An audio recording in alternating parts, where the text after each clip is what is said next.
answer, but that's okay. As I said, ask questions. But that part of the story that I was telling you about, the Tormented Valley, this is the part we're going to start coming into. And this is where you're going to start feeling the incline that we're going to be going up to the summit of the highway. That stretch is going to be the next 3 miles. We are going to go, well, pretty much the first 10 miles is about what it takes us to get there. And what elevation were we at when we were at the boats, everyone? 0. Good job. We are going to go in the next 3 miles, which was 10 miles back there, to 3,292 feet high. That's how high the summit goes. But of course, it's a little bit higher with the mountain here. But that's how high the highway gets. That's the highest part. Now, you're going to start seeing that it's getting rockier, and we're closer to the higher parts of the mountains. And that's where this is where they're calling the Tormented Valley, because there's not a lot of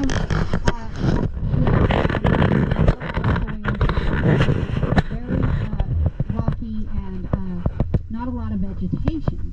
And so it didn't allow for a lot of things to be growing for the ecosystem to kind of exist through here. It was a very treacherous area. I mean, even the animals use it more as a way to get to and fro to different parts of this area.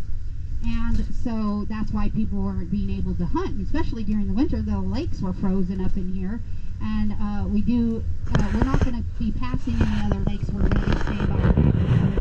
But if you went farther up, there's quite a few different lakes and inlets that are in this area that are just amazing, and they have really good fishing and stuff. But not in this little 20-mile stretch through here of the Tormented Valley.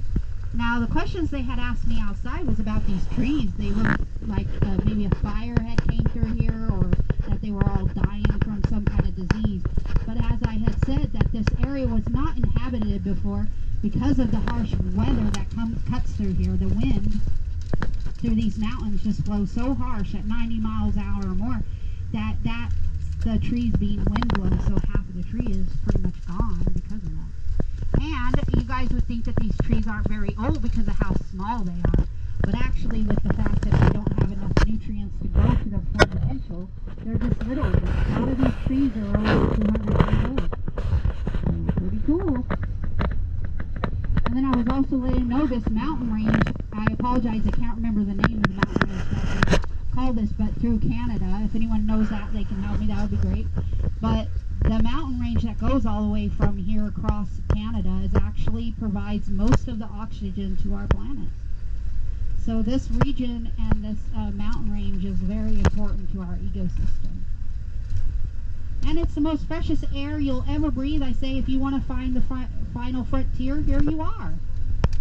It's the final frontier.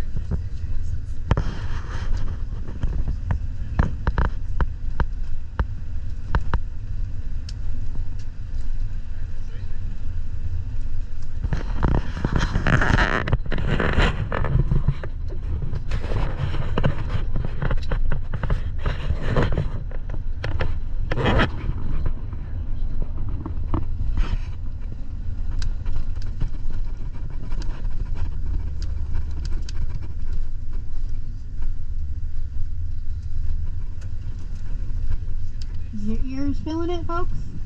Popping away.